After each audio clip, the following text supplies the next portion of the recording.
Welcome to the Tits Up podcast with Coley Arnold, the unapologetic space for women in the thick of it. You know, the messy middle where you're too far in to quit, but the finish line feels like a mirage.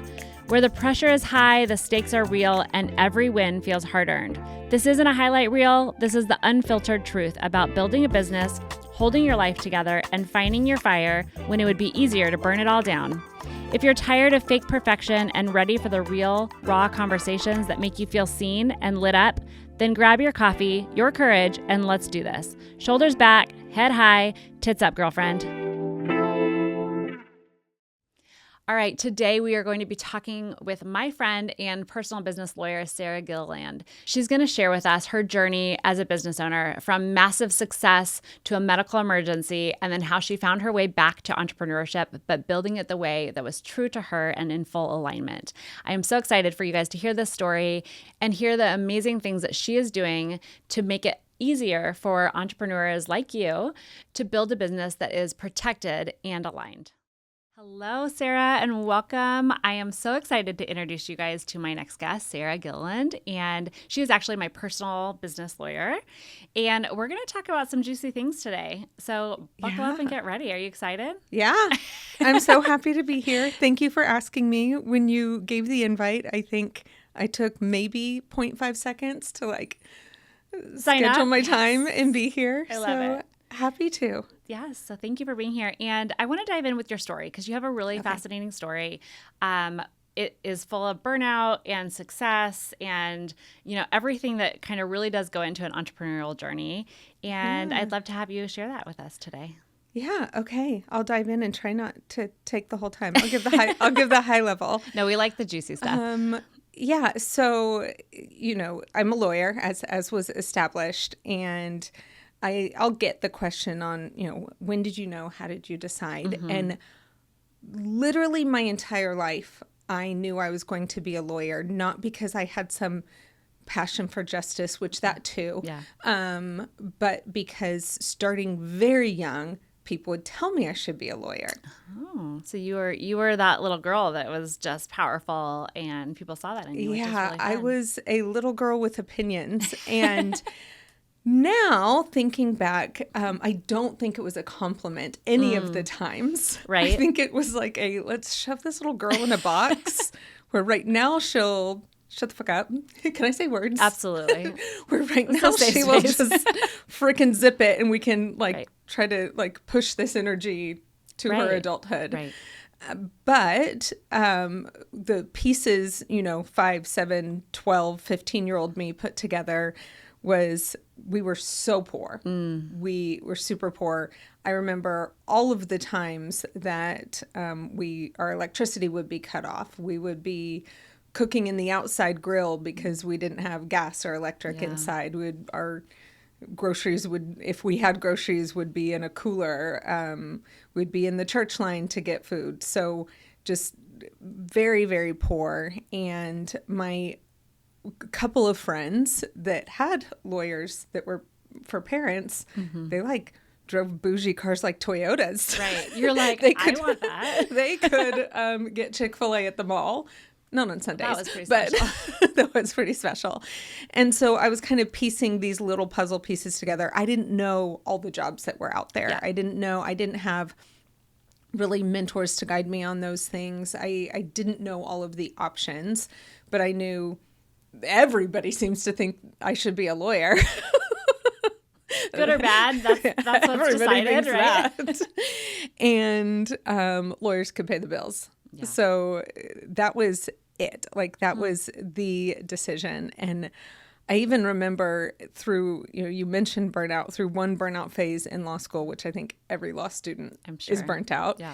We had to write an essay on why we decided to be a lawyer. And I had so much snark and sass in that essay. And I was like, well, thank God I didn't want to be a mermaid, because oh my gosh.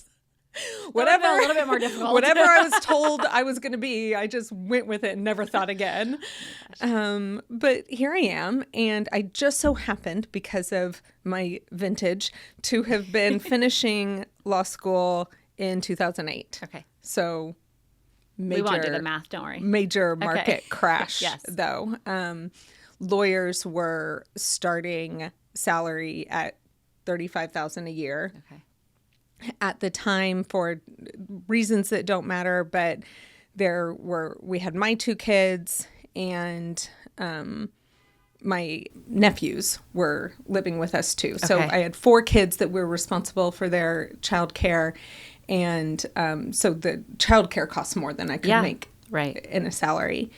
I had run into a guy I went to law school with. We were friendly acquaintances at most. And again, the pieces I could put together at the time is there is not a job out there that I'm not in the red to be going to work, which I know so many women run into is, okay, I want a career. I maybe want to be an entrepreneur, whatever it is, but the little ones are on me, and that's very expensive to have kids, childcare. And so again, what are the options? Terrible economy, terrible options for a salary. And I ran into this guy I went to law school with, and it was like this Vegas wedding of business ownership. You just tied the knot right there. We really did. And we ran into each other. We went to lunch a week later, and within a month we had a brick and mortar space. Wow. We had hired our first employee, and we were just like going with it. Wow. If anybody out there has waited till you were prepared and you were 100% prepared to do something, and it worked out, and then you did it and it worked out exactly how you thought, will you let us know? Will you be my life coach? Can email in. But it's kind of fun that way, right? Yeah. Well, I think the entrepreneurial journey is so much that there's no guarantee, right? No one is at the other end going, this is going to work out. Just trust the process, right? You just have to trust yourself, and you're going all in on yourself, which is scary as shit, right? There's no guarantees that any of this is going to work out. Okay, so you're in this brick and mortar. So we're there. Yep. And I think did you sit in there when you sat in your desk for the first time and you're like, what the fuck did I just do? No, I still didn't know. Okay. No. I like that. You were just full irrational confidence. You got this. Yes. The most ridiculous level of confidence on how much money we were going to make. And how old were you? 26. Okay. I love it. You're in. Maybe 28. Okay. But yeah, mid to late 20s. Okay. Very young. Oh, irrational confidence. You kind of have, that's a character trait for entrepreneurship. Yes. Irrational confidence. You have to have a little bit of crazy in you. Yeah. And then you guys hit some success pretty quickly. We did. But something you said of trusting myself, I think I actually was missing that piece. Interesting. I trusted what I thought I was supposed to be. Yeah. And I trusted, taking in from the outside, what do other lawyers look like? What do people expect a lawyer to look like? Fully willing to abandon myself to be whatever I thought that person was that made the money. Yeah. Okay. That actually deserved that confidence. This is such an important conversation. I've been talking about alignment a lot. And the things that often look really good on paper of I went to law school. I'm going to be a lawyer. This all makes sense on paper. Yeah. And then you wake up one day and you're like, what the fuck just happened to me? This is not what I thought. This is not what I wanted in my soul. But our brains say, no, this is good. This is the next step. This is the next right step. This is what you should do. This and then you're hearing supposed to. That outside encouragement as well. And it's not ill-intended. The people that are surrounding you are like, yes, this is great. This is a good next step. This is what people do. And they encourage you. And then you get in this moment where you're like, I am so far out of what I think my soul wanted. Yeah. So tell me about that moment. I was forced into it because we hit success quickly. Yeah. We had a team of about 12 people, which is actually a lot of people. It's a lot of people to manage. It's a lot of people to manage. I could see you sweating right now. A little PTSD from the team. Yeah. And, we hired super successful people that all had an opinion on what I was supposed to be, how I was supposed to look, how I was supposed to present myself. So I had a lot of input. My name may have been on the door, but I felt the least in charge of anything in my surroundings. And the money was supporting the fact that that's what I needed to, I was doing it right, whatever this was. But I was really forced into that reflection through burnout, through not just working around the clock, but working around the clock with energy that wasn't aligned, that wasn't the core of who I am. Right. You were pulling the energy from the outside instead of having it be an internal passion and drive. And that's exhausting. It is so much work to be someone you're not. Yeah. It's so much work. And the deeper you get into it, the more you feel like you have to, the more crazy you feel like you'll look if you just start being yourself again. You're like, I'm making money. I'm running a team of 12. I have a brick and mortar shop. I have a very successful, successful but expensive. Right. Like also the fear, like if the bottom drops out of this thing for even a minute. Right. We're screwed. Yeah, we're screwed. Yeah. But it looks good on paper. And then you're like, so good. I'm going to be the insane person that walks away from all that. Yeah. Hey there, quick question. Are you marketing your business or just posting and hoping? At Foundress University, we're cutting through the noise with a masterclass made for female entrepreneurs who are ready to stand out and scale up. This isn't about trends or copying what everyone else is doing. It's about unlocking your voice, creating a message that connects, and finally showing up like the brand you actually are. You'll walk away with clarity, confidence, and a strategy that you can use right now, not 6 months from now. Whether you're tired of guessing or just ready to grow, this class is your next step. Join us at Foundress University for a marketing class that actually moves the needle. Save your seat at foundress.co/university. Let's make your message unmissable. One day, not even a necessarily stressful day, me and my business partner just kind of screwing around, laughing, joking, and he tells an inappropriate joke, which is my favorite kind. And I go to just like shoot him a look and my face just drops. And he thinks I just had a stroke. Yeah. We go to the emergency room, do all the tests. They're like, nope, must be Bell's palsy. There's no, ER doctor is saying there's no known cause, that we don't have any, like it just happens to some people. And it's caused by stress. Well, they won't, medically, they don't say that. Right. But then I go to my acupuncturist and at that point I had like this life business coach that was amazing. And they're all like, okay, you've got to slow down. Yeah. Okay, you've got it. And I'm like, no. I've read all the Mayo Clinic journals. Nobody says like, it's stress-induced. And I want to pause just for a second because I feel like there's a story that we left out. And I'm hoping I'm not jumping out of order, but you were you were really good at your job. You were so successful that you were in the hospital bed giving birth to your baby. Yeah. Like that, yeah. Emailing as you're like pushing, right? Yeah. Because you're like, I can't slow down. Like that's how into it you were. Yeah, that was early. That was like earlier in the beginning. So that was my mode. Yeah. And that's the mode that I entered into. I'm so good at my job. I got to get shit done. The world will fall apart if I stop. Yeah. Right? And you just kept going. Just go. And so your body was like, yeah, we're gonna pause here. We're gonna take a minute. And there's something special about, God bless my body and the universe, that of all of the things that could have shut down, that I would have. I mean, if I'll push through childbirth and still you're work, like, I will work through a droopy face. I got this.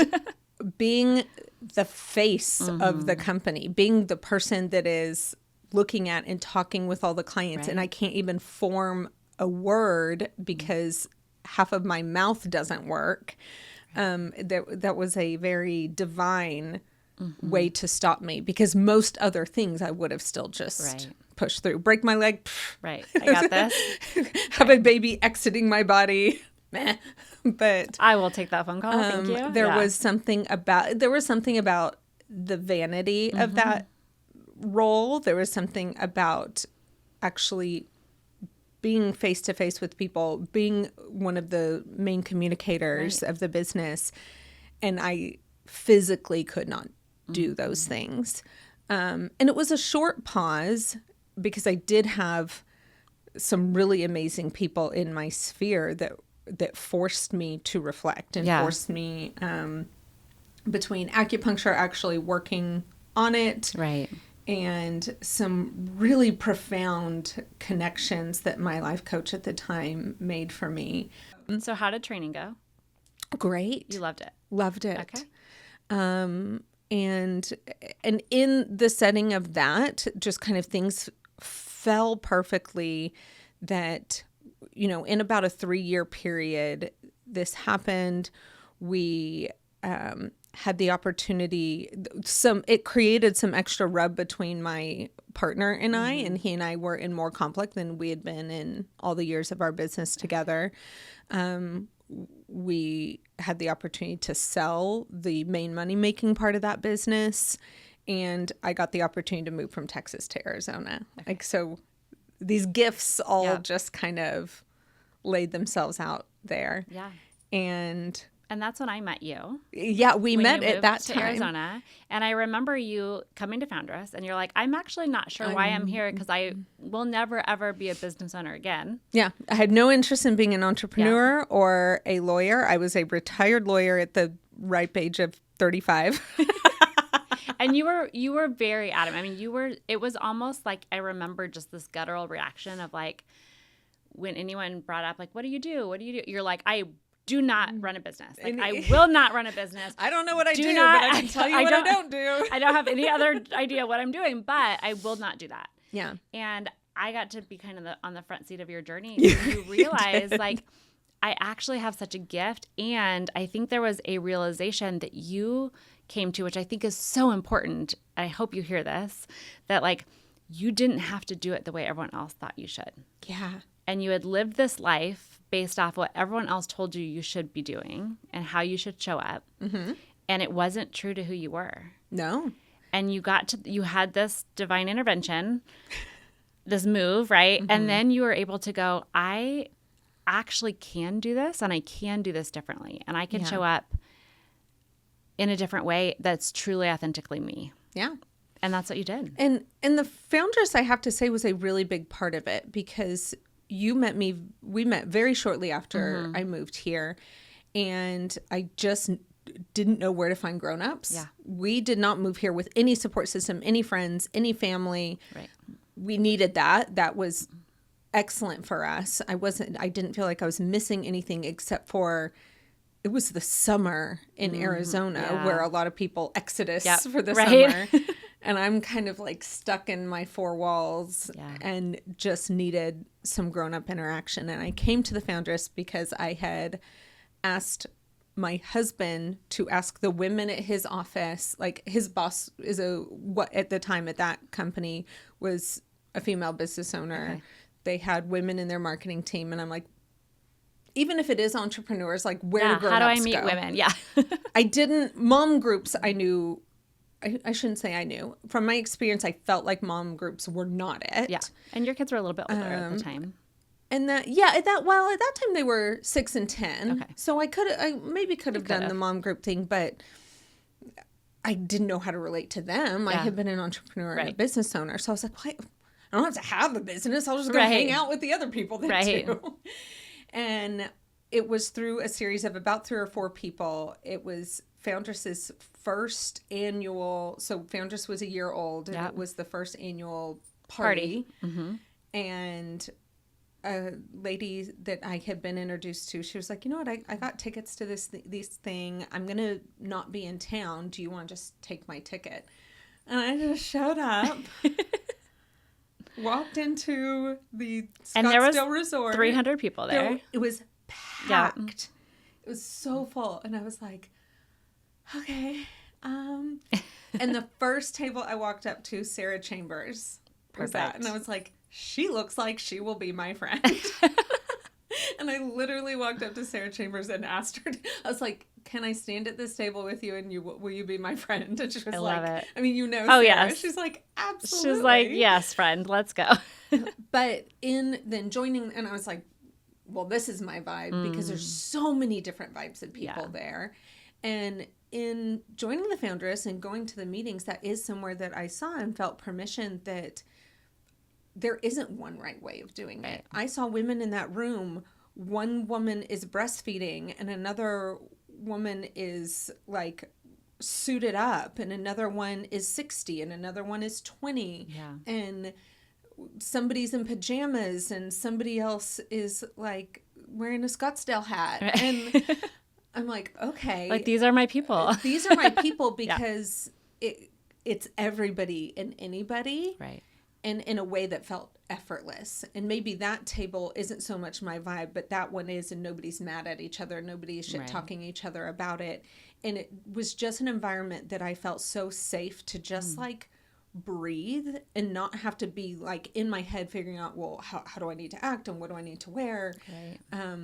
And at that first Foundress, I just now remember this.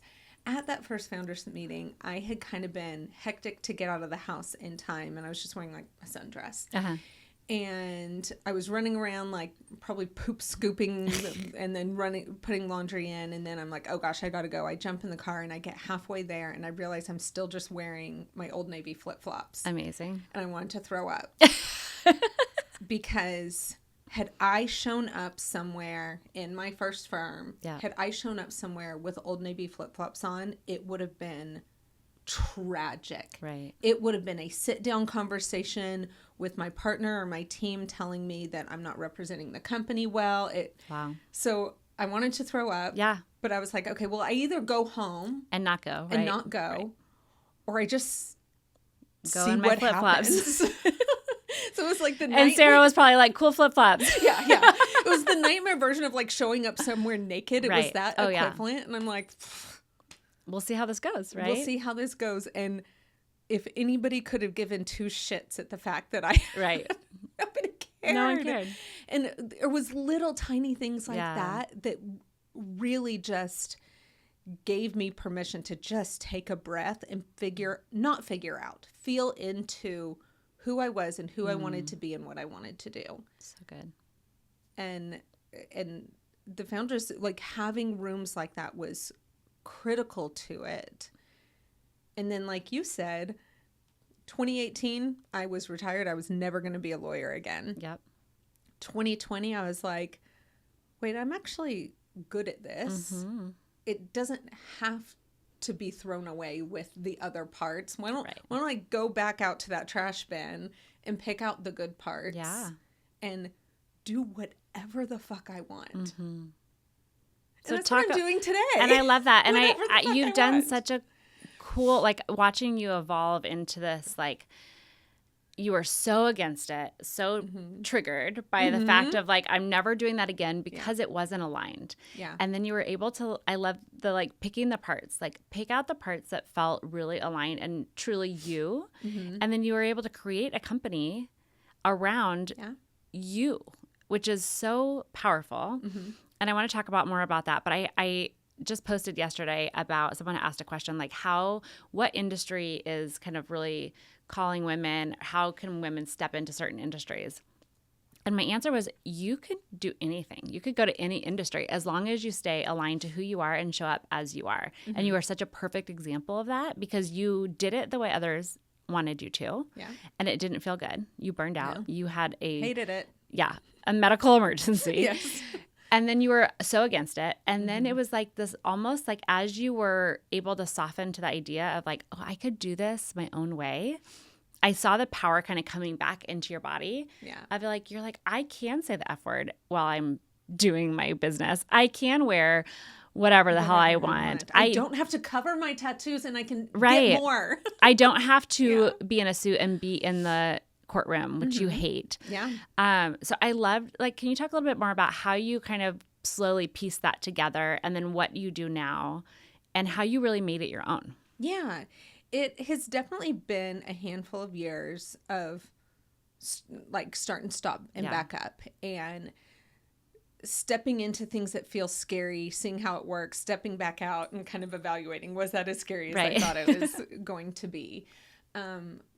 I have to be, and I suggest this of anybody, no matter how much you think you have figured yourself out, no matter how confident you are in your field, you've got to mute the noise. Mm-hmm. Because what contributes to the fear is if I spend a lot of time in a lawyer's Facebook group, and they're all so attached to their traditional ways, and they're so attached that they're in there attacking non-traditional attorneys and talking about how can we get their bar license taken away? How can we, the attack is severe. And especially when you're talking about any of our fields that have regulatory licenses attached. Right. I have a lot of clients in the med spa space, and it's similar.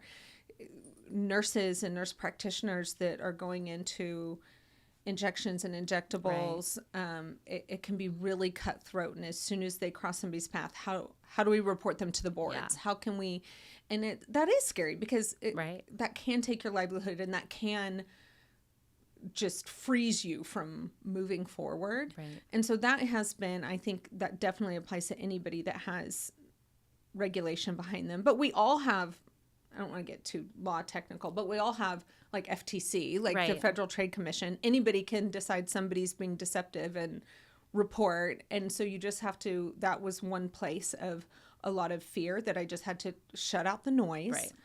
Know that what I'm doing is genuine. I'm not hurting anyone. I'm not deceiving anyone. I am right. You're above top board. tier above right. board in everything I do. If somebody decides to come at me, I'll just deal with it. Yeah.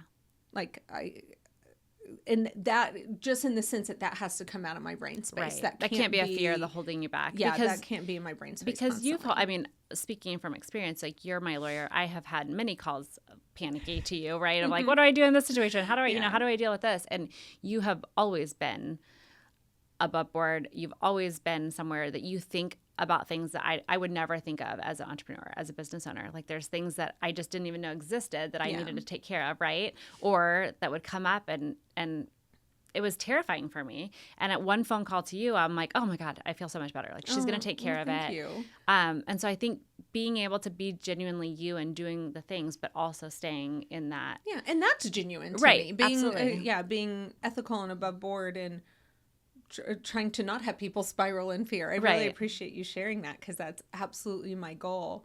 But I think you can, whatever the topic is, there's always going to be that what if fear that can apply to any of us. Right. And you got to just kind of like put your toe in the water and step back and be like, okay, that wasn't that bad. I'm actually, I'm okay, safe. I'm safe. As my therapist says, she's like, look around and make sure the bear's not chasing you. Yeah.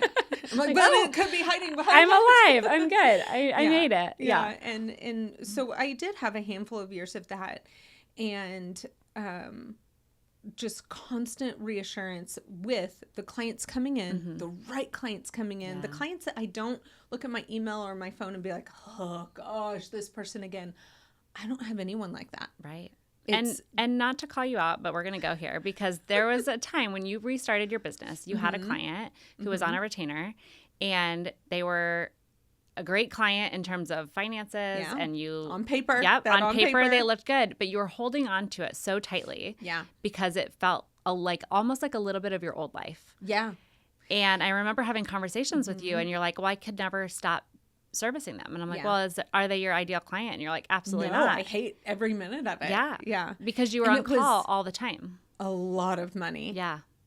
It was so much money.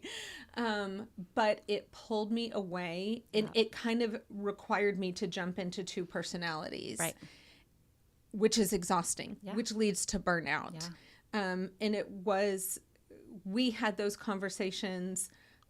One of the times, like I think the dozenth time we had, the 1100th time, I was like, I think I'm going to let this client go. I don't think it was your exact words, but the vibe was, you're like, Sarah, this is not new news. Shit or get off the pot. Like, why are we talking about this still? If you are friends with me, I will hold you accountable to what you really want. That's going to happen. And that was so amazing. And I think both of our personalities fit with that conversation because I thought I was coming with this like profound idea of like, I think I'm going to let this client go. And you're like, old news, move on. Just do it already. Just do it. This is exhausting. I don't want to hear about it anymore. No. Yes. But it is so scary. And it's part of shedding your old identity and it had to come in layers. And I don't think you would have been ready to just like burn it all to the ground. It's like you had to hold on to that for a little bit to realize like I am seeing joy over here with my ideal clients and I am loving this job and this business. And they will come to me. Yes. And they will come to me consistently. Back to the trust, right? Like building that trust with yourself of like you almost have to like do what you say, right? To build that trust with yourself. And it's scary as shit because you're like, well, what I'm saying I want to do is changing my whole life and disrupting my whole life and saying no to something that on paper looks really, really good. And Are you building a business that might look good on paper but still feels lonely, messy, or unclear behind the scenes? You don't have to figure it all out alone. The Foundress is a community for female founders who are ready to scale with clarity, connection, and purpose. Whether you're making your first 6 figures or scaling towards 7, we're the place where your ambition is seen, your ideas are sharpened, and your success is celebrated. Inside, you'll find strategy, deep support, and a powerful circle of women who get it. Because at Foundress, we don't just network, we grow together. If you're craving more than just another business group, if you're ready for mentorship, momentum, and women who speak your language, come join us. Your seat at the table is waiting. Head to foundress.co to learn more.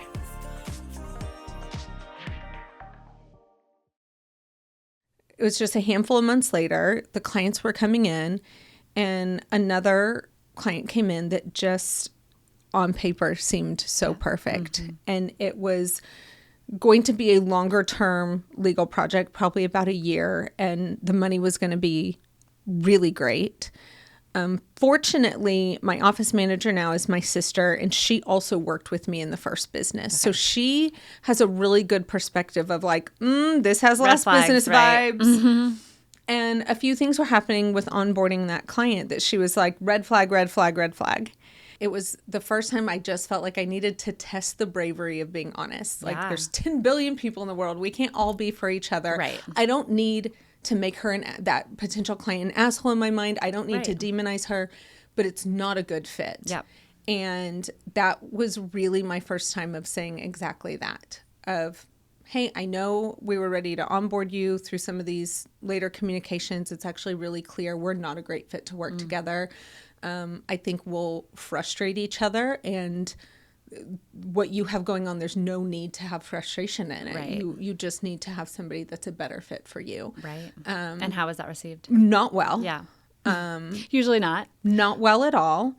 But another sign that it probably wasn't going to be. Yeah, it went really far Yeah. south. She told me I was having a mental breakdown that I needed to be. You're like, no, I've already done that. Actually, definitely not the it. mentee B was years ago. That I was having a mental breakdown. I needed to be committed, but she would put that behind us if I would just take her on. Oh, okay. And I'm like, well, now I judge you a little bit that you want a lawyer that you think is not well. Right. In the current moment. Right. But I, again, I just reiterated, I was like, not a good fit. Yeah. I wish you nothing but success and the best. I didn't need to argue with her. I wasn't mad at her for that. Right. It was a little like, whew. Yeah. Thank God. Dodged a bullet. And I love that. I think it's so important to remember that alignment does not just happen once. And I think sometimes we strive for this like peace, and then we're like, oh, great, I did it. Like, I feel great. I feel so aligned. And then the next day you wake up and there's something else that comes and tests you, and you're like, fuck, I thought I did this. Like, why, but it's such a cool, I think, example of when you are feeling that alignment, you notice it so much faster when you're out, and then surrounding yourself with people who are on the same page with you and willing to protect you and hold you accountable to that, right? Yeah. That you're fixing it so fast, because I think if you weren't paying attention to that and you hadn't maybe experienced what you had in the past, you would have taken this client on down the road again. Yeah, and then you would have the same issue. You would be burned out. You would be frustrated. You would feel like you're tied down with this client that wasn't in alignment to you. So I love that like example of this doesn't just happen one time and it's a quick fix. It's right. I wish, God, don't you wish sometimes you're like, I got this. Stop testing me, right? Yeah. But like the awareness that you had on that alignment piece that was so fast. I mean, you didn't even onboard the woman because you're like, this is not going to work, and I see it, and this is a red flag. Bad.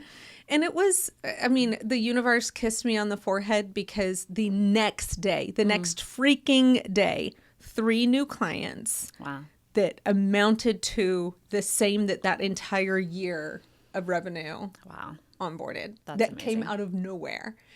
But I also, I want to be careful that it's not all hummingbirds and rainbows. It was kind of funny when we were preparing for this recording that you were talking about, you're like, well, let's make sure we talk about the burnout. Or I think you said something about weave the burnout in. I'm like, girl, I'm doing that on a daily. That was my thought as soon as you said that. Well, and it's such a powerful part of your story. It is. It is hard. And there are still plenty of times that I'm like, ugh, what am I doing?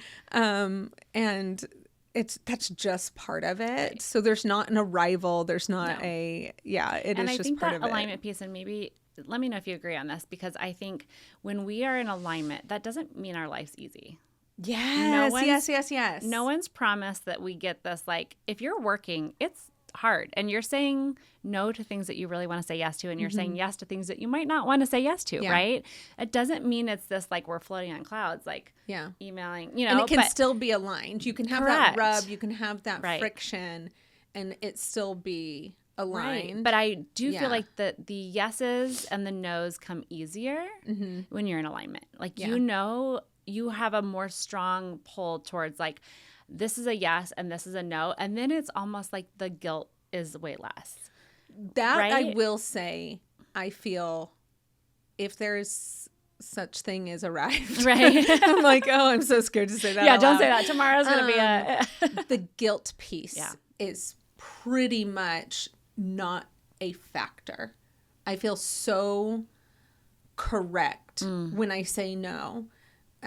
Because it's not just for me. And that is usually the context, the 100% honest context that I give people when I say no to an opportunity is I say, it is not going to be an aligned action right now. Yeah. It is not going to be what you and I both would want it to be.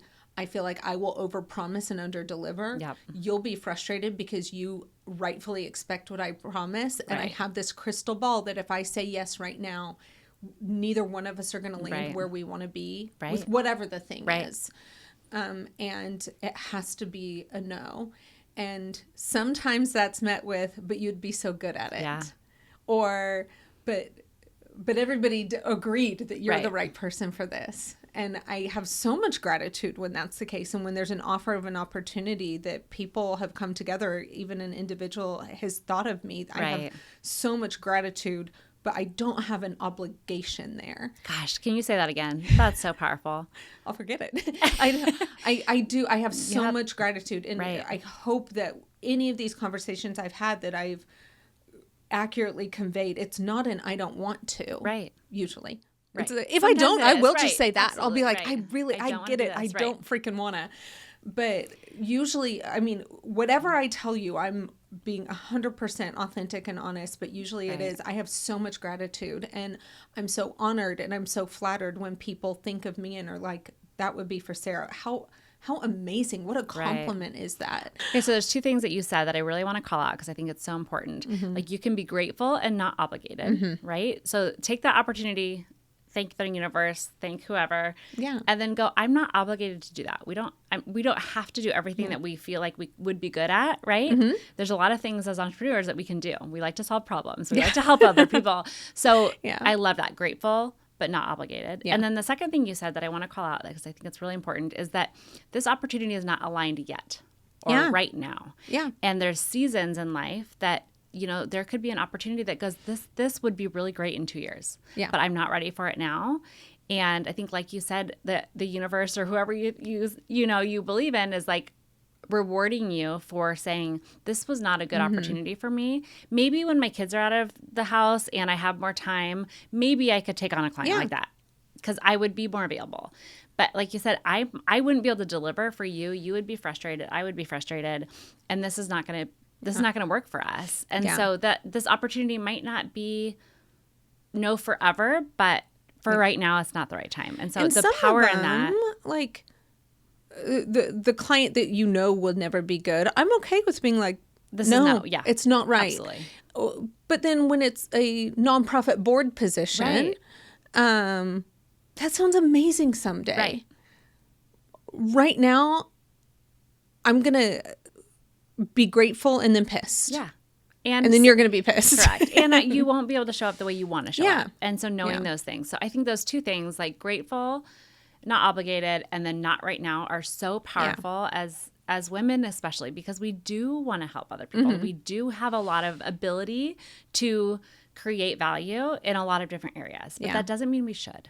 And I think our doing is how we get in the habit of our doing is our expression of gratitude.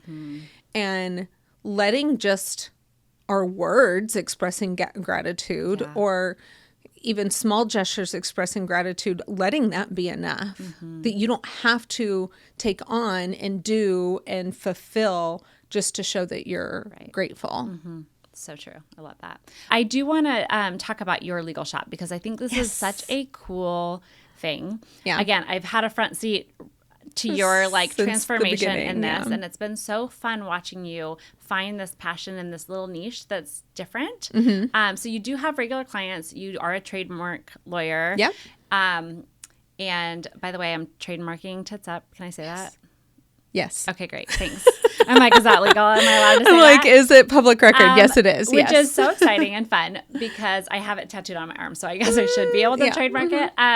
But on the side, you've kind of created this incredible business that I think even has shocked you in the fact that it has been successful and the amount of growth that you're able to have in this side of the business. So you do legal templates. Yes.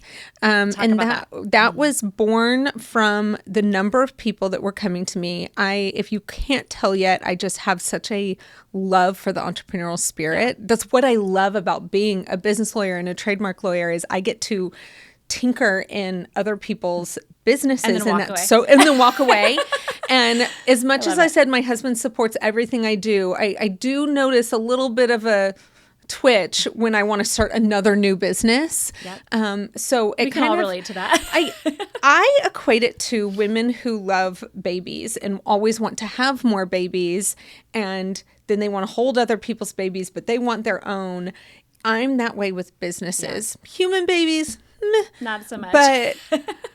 But businesses, and so I don't have to start my own if I can hold other people's. Right. I love that so much. For a while. We will allow you to hold our businesses. Thank you. And I want those new entrepreneurs to have all the things they need. But they're, especially in getting this second firm started, I was giving away a lot of free time of making sure people had their contracts in place. They just weren't at a financial place yet to truly pay what a lawyer costs. And I was doing a lot of undocumented pro bono work of, let me just help you out. And then the ask was almost always, hey, I found this template on the interwebs somewhere, or now it's, I asked ChatGPT, and I don't hate ChatGPT. I don't. I actually love it. We have a class coming up on that for this. Yes. About ChatGPT. We can use it. You can use it. We just have to know how to use it. Yes. The output is only as good as the input, and if you have no freaking clue what you're asking it will not give you great stuff. But now it's, I asked ChatGPT to create me a contract. Or the most common now I will say is people saying, I've worked with, or I have friends that are in this industry. So I just plucked a bunch of stuff off of their contracts that they have no idea where those then came from online templates. Correct. Right. And so the ask to me is usually, what would you charge me to review it? And the answer is always a lot. Yeah. Because instead of just creating something really great that I know is great from the get-go, I'm playing Where's Waldo on where are the problems in this and what is it missing and what do we need. So it's a much more time-intensive and challenging task to look at something and problem spot versus create from scratch. So that was the routine and that conversation I was having over and over again. And I was like, I can fix that. Yeah. And this feels really aligned. The entrepreneur in me was like, I can fix that. And it did feel really aligned. it's a lot of work to do something like that. I hear in almost every industry, people that are really good and have a lot of expertise, people are like, just start a course, just create templates. There's no just in that. No, it took me so 2 years to build it out.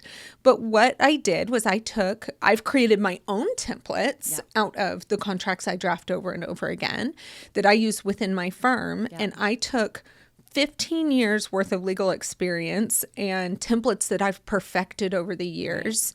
And I'm like, how about instead of people plucking all of the random crap out of out of thin air, I give them a really good go by.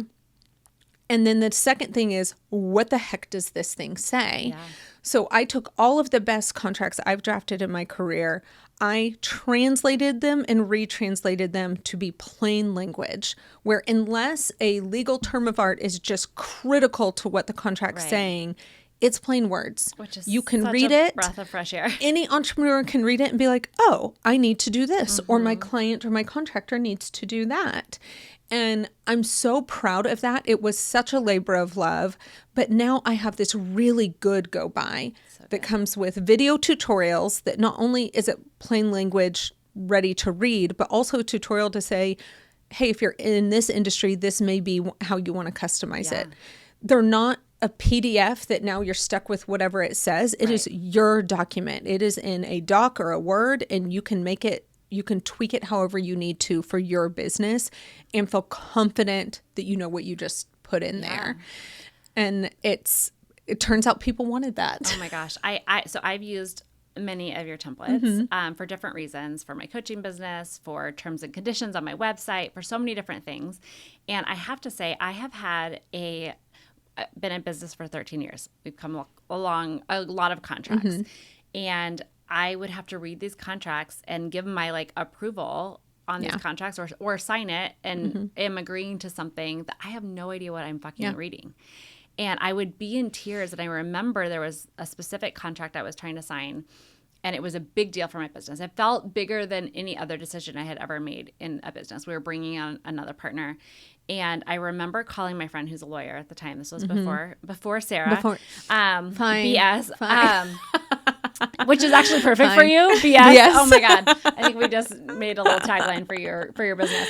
But before Sara. And I remember calling my friend who's a lawyer, who is a different attorney. He was not in business, but he was like, I was in tears. And I was like, I don't even know. I feel like a complete idiot because I'm reading this contract. I have no idea what this means. I have no idea what I'm signing. This is one of the biggest decisions I've ever made in my life. And I'm supposed to just sign on the dotted line and hope for the best because I don't know what this means. And I've got there's got to be something better. And using your templates, just the ease of it. I do not know legal terms. I do not know exactly what I'm doing business-wise in terms of A, B, C, D, right? We do things out of kind of the flow and experience. And I sat down. I was able to take your template, copy paste it. It took me 15 minutes to update it. Yes. I sent it to my client. They were able to read it in 15 minutes. They felt super confident about what that meant to them. They understood it. They signed it and they sent it back. It was the easiest process. This is a must-have for entrepreneurs. So you are sitting on a gold mine. I'm so excited about this. Thank because honestly, you are going to be helping so many. I know obviously you have men clients too, but I just think about the women who just feel like they don't know, they don't want to ask questions because they don't want to feel like an idiot. And they're giving this tool that empowers them. And obviously I love empowering women. It's my favorite thing to do. And so when I see this and I see all these other women also using your templates, it just makes me so happy because it's so important that we as business women feel confident in what we're doing and what we're putting out there and what we're signing. And the fact that you've made this just so easy for us. Thank you. And thank you for all of that. I'm going to try not to tear up because that is what I want. That's the whole thing. Yeah. That's the whole purpose. And there's something you mentioned that is the second, other than the technical of how we get here with the contracts and the templates and the online stuff. The second common thing I hear over and over again is this shame spiral. Yeah. And when people talk about imposter syndrome and what am I doing and, all the things that can get in an entrepreneur's brain, men or women, but yeah, let's talk about women with it. And how many more times we have whatever the opposite of an opportunity is of people in our ear making us question if we actually know what we're doing. Right. And then a contract gets put in front of you. Why the hell would you know what a contract says? You're an expert in your field. Right. You are a coach. You are a connector and a community builder. You are an interior designer. Why the hell would you also be a legal expert? Right. But that's not what her mind tells her. Right. Her mind tells her, I'm an idiot. I don't know what I'm doing. I have no business being in business if I can't even read a freaking contract. And there's this shame spiral. Mm-hmm. And then they avoid legal help because there's a story and, probably Hollywood of attorneys doesn't help that we're all a bunch of dicks and real lawyers don't help when a lot of them are a bunch of dicks. Right. And they're like, well, I already feel this big. Right. I can't now go to a lawyer, be like, I don't know what this says. And they're going to just make me feel like a bigger idiot. I would rather, when you're choosing the pain, they would rather just sign the freaking thing and hope it doesn't bite them in the ass than have any more shame piled onto this situation. So true. And both the clients that I work with personally, I make a no shame guarantee where I will never, I'll absolutely be like, girlfriend, we got to get this taken care of. We'll have urgency, but I will never make you feel like an idiot or talk down to you or do anything that equates to shame for wherever somebody is legally. If they have a crayon written construction paper contract, I'll be like, you know what? You tried to do something. Let's fix it. Yeah. It's a great start. This isn't going to do what you need it to do. Let's fix it. But there's no, what the hell were you doing? And I insert that into every client relationship. I'm passionate about that. But also that's what I want. If somebody can't even get to that point of wanting to talk to me, I get it. And that's what I want the legal shop to help with. If it's like, okay, I feel wrongfully, but I feel like a fucking idiot and I can't even face an expert in this. Awesome. Let me sneak around and help you. And you'll still have that video tutorial where I've explained it to you and you can exit that situation feeling really freaking brilliant and like you know exactly what you're doing. And your price points for your contracts are between... They're not cheap and they're not lawyer expensive. They're between $400 and $600. And then I have bundles that apply to certain industries. So it's like, especially, I'll use coaches and community builders. I have a bundle that has one coaching agreements, group coaching agreements, event waivers, podcast guest agreements. But once you have it, you can edit it, multiple times. Yeah, and you can use it over and over again. So it's not just, I got this for this one client. Right. You use that in your business. Which is such an amazing, very approachable, I think, for small businesses that are like, they need those things. And for $600 instead of $6,000, we're calling a lawyer. It's a big expense. And so having this at your fingertips is such a blessing. Yeah. So thanks for creating that. You bet. And I'm going to shameless plug one more success in it because it's just like popped in my head. I have a couple clients that actually lawyers, CPAs, accountants are their main client. And they have not had kickback from those are the people that they're afraid to present a contract to. They're like, they're going to tear it apart. And even those people in those professional services positions on the receiving end of legal shop contracts as the client, they were like, okay, this makes sense. They did not tear it apart, which is So it's like almost like you know your shit. It's almost like I've finally sort of kind of figured out what I'm doing in this one area. Oh my gosh, I love it. Well, how do we find you? Instagram is really a great hub. At the lawyer Sara. That's easy to remember. There's also at the legal shop, spelled SHOPPE for shop. But from there, my bio link takes you to my website. It takes you to booking something with me. It will take you to the legal shop contracts. Anything you need, you can find it on Instagram. Awesome. And we'll post all that in the show notes as well. Yay. Thank you so Thank much for you. this honest conversation. Can we talk for like 5 more hours? We can. And share Let's some go to pasta. lunch. Yes. Yes. It's happening. Perfect. Love it. All right. Thank you, Sarah. I hope you Thanks, have a great day, Colleen. and thanks for tuning in to listen. We will catch you next time. Thanks for listening to today's episode. If this spoke to you, share it with a friend, and don't forget to subscribe so you never miss a conversation. You've got this. Stay clear, stay grounded, and stay true to what you're building. Until next time, tits up.